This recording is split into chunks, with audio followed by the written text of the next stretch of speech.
Ray Brechin has been at or around Berkeley for 34 years, excuse me, 43 years, which he wants to know gives him a bit of institutional memory. He is a historical geographer and author whose chief interests are the state of California, the environmental impact of cities upon their hinterlands, and the invisible landscapes of New Deal public works. He is the author of Imperial San Francisco, Urban Power, Earthly Ruin, which spent 16 weeks on the San Francisco Chronicle's best-selling list and is now considered a classic of urban studies. And he is co-author of Farewell Promised Land, Waking from the California Dream, which chronicles the Golden State's declining environment and social health. He is currently a visiting scholar at UC Berkeley's Department of Geography and founder and project scholar of California's Living New Deal project. Great. Talk without visuals, so let's see if we've got them. Yeah, there we go. Okay. All right, I'm going to go pretty fast. I've got a lot of stuff to show you, but I think it's obviously time to learn from the last depression, and we can do that through these wonderful documentary photographs that were taken by a Berkeley woman named Dorothea Lange. They give you a terrific idea of what the Depression was like, but unfortunately, we tend to think that the Depression happened in black and white. But it didn't, it was color. And in fact, actually, you don't have to go back there to look at that. You can just go down to Shattuck or over to San Francisco or to Stockton, and you can see the same thing. It's not quite as dignified as Dorothea Lange's photographs, but there it is. There are so many people who have so little. Now, this was the great communicator of his time. This is my main man these days, Franklin Roosevelt, wonderful, rich voice, and this man really knew how to use the technology of his time, which was first radio and then newsreel, to convey to people his idea of what good government should be and what it could do for us in a democracy, because we are the government in a democracy. And he was extremely effective. It took about a generation for the un-FDR to come on. Of course, this was California's gift to the world. This man began to repeal the New Deal, despite the fact that his family's bacon had been saved when his father got a job with the WPA. But that didn't stop him. He began really to repeal it, and he really started with this university, of course. Now, we've all been marinated in free market fundamentalism, otherwise known as neoliberalism.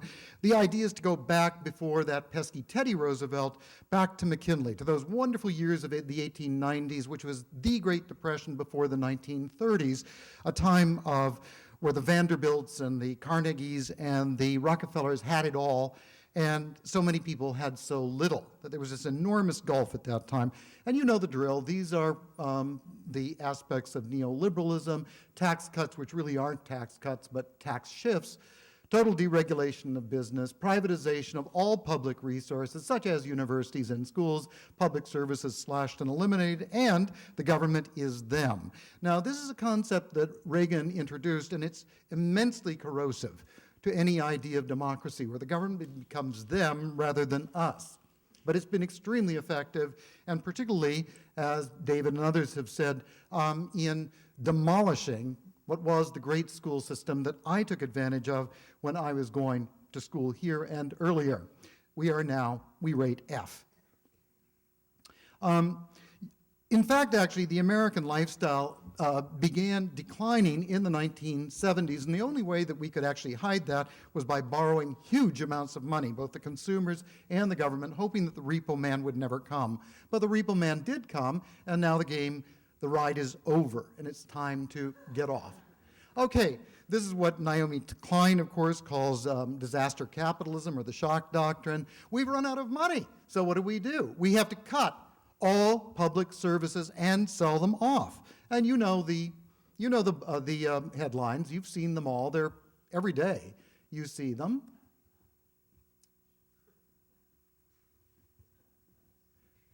Now we have the phenomenon of homeless students. one of whom is in the audience, I believe. And finally, they've asked the question, has the Golden State gone bankrupt? Well, yes, it has, actually.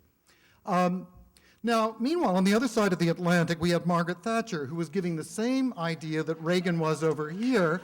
And Margaret, Maggie, said so often that there is no alternative to all these, what I showed you, the Back to McKinley program, that Brits just simply called it TINA.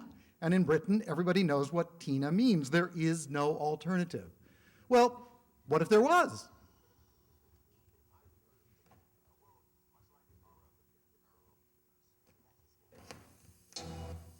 Let me go back.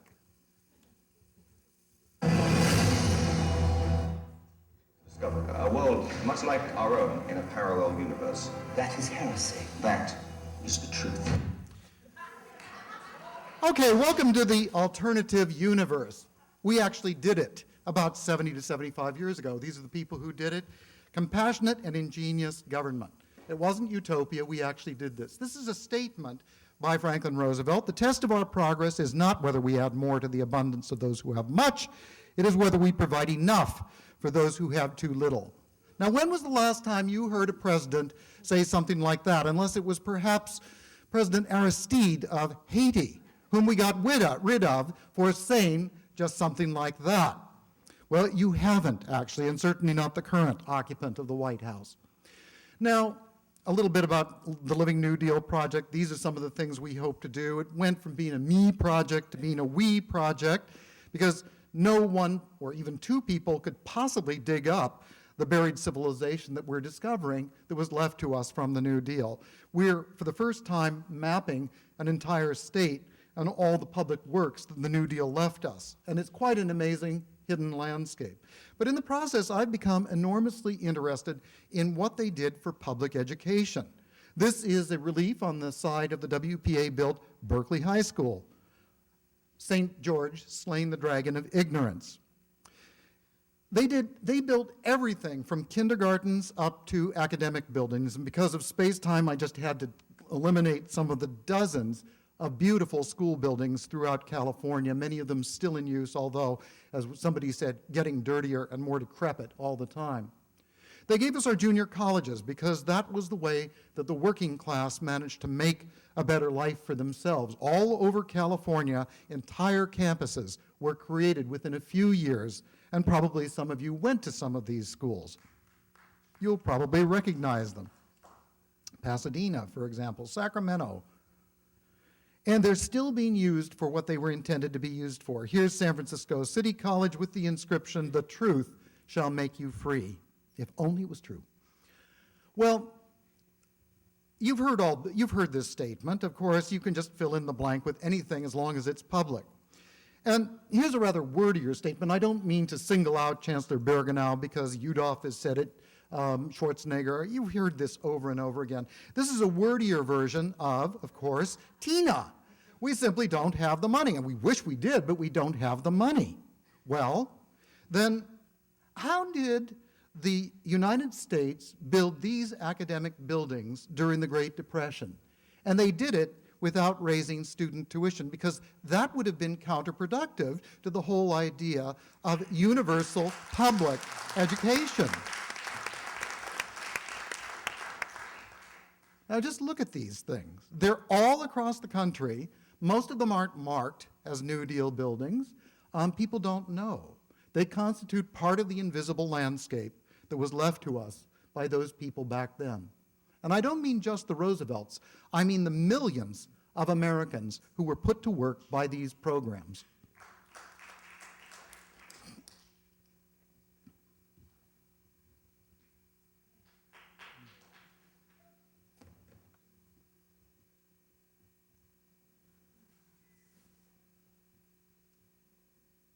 Okay, these are just some of the local public libraries that we have. You'll recognize some of these. That was part of education too. There's North Berkeley. They employed educational aides. They built an aided museum, such as this one in San Diego. They preserved public records. This is the archives of the California Academy of Sciences with a WPA clerical worker organizing it so that I and other researchers today could use it, not knowing that we're standing on her shoulders. They did a lot of archaeological and paleontological digs. A lot of our paleontological museum here is largely courtesy of the WPA. They embellished our educational building. Here's a local example down on the old University Art Museum done by 2 local women. There were over 100 WPA art centers established around the country, often out in the country. They taught music, including choral societies. They taught workers about their rights and history. This is a class in Berkeley, as a matter of fact.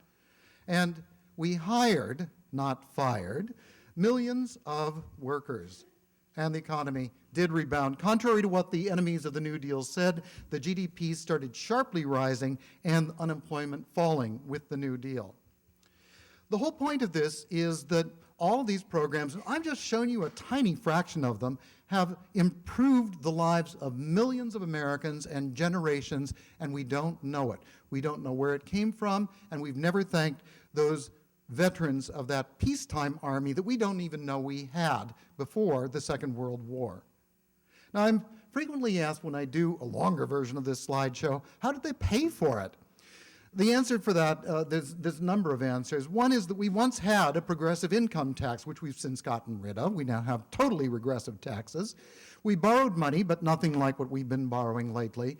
But the main thing is this element of the federal budget. We call it, euphemistically, national defense. It's now 58%. And it grows ineluctably. And as it grows, everything in the domestic expenditure must shrink to accommodate that growth. It really is, of course, not national defense. We should call it what it is. It's the military and weapons. Now, President Eisenhower, in his outgoing address, of course, famously warned us about the military-industrial complex, that we should beware of it. But he should have said the military-academic media complex, because, and he was going to do that, he actually mentions the threat to the free university by the military-industrial complex as it got going. The military-industrial complex grows out of the Manhattan Project, which in fact never stopped. And the universities became thoroughly integrated into it. No university more so than this one. And that is because of the 2 unspoken campuses. The administration and the regents always speak about 10 campuses, but there are twin campuses that they don't speak about, although their photographs are hanging on the walls down at the Oakland University Administration headquarters, equally prominent with the other 10. Here are those twin campuses: Livermore, and not even in California, Los Alamos, New Mexico. These are the 2 labs set up deliberately to compete with one another to create the most efficient means of planetary incineration. They've been very effective at that, and they've been extremely lucrative for some people, including some of the regents who invest in them. Now, the faculty senate voted several years ago to divest from the labs. The regents overruled them, and it's been a dead letter ever since. But former UC president Richard Atkinson privately told me, you cannot be president of this university and be in favor of divesting from the labs. Actually, when the contract was renegotiated a few years ago, we found out that it was largely Bechtel that's really now running the labs. And here's a statement from Regent Blum in the San Francisco Chronicle, that not only do these weapons keep us safe, so that we can protest here. He's invested in the labs. So I went to the National Priorities Project to find out just how much we're paying for nuclear weapons, because the labs don't just develop them, they actively promote them. And that's been going on for quite some time. So this year, California will be paying $2.2 billion, and for that, you could get over 336,000 scholarships for university students. Now, what about the total military budget? We'll be paying about $90 billion for that this year, and with that, you could get over, well, about 13.5 million scholarships for university students. I don't want all of it, but 10% would be nice. Okay, we go back finally to Chancellor Bergenau's statement, and I'd like to ask the Chancellor then why it is, with all these expenditures, we don't have enough money to run our university and our schools and everything else. There's so much money out there. Why is there so much of this? Why are there so many people who have so little to nothing and so few people who have everything? For example, that guy in the blue scarf standing right behind the guy who's waving there on the inaugural platform. That's Regent Blum, Alpha Regent, and there's his lovely wife, Senator Dianne Feinstein, over on the right. I think it's appropriate that Regent Blum has established a Center for the Study of Poverty on this campus since he's created so much of it.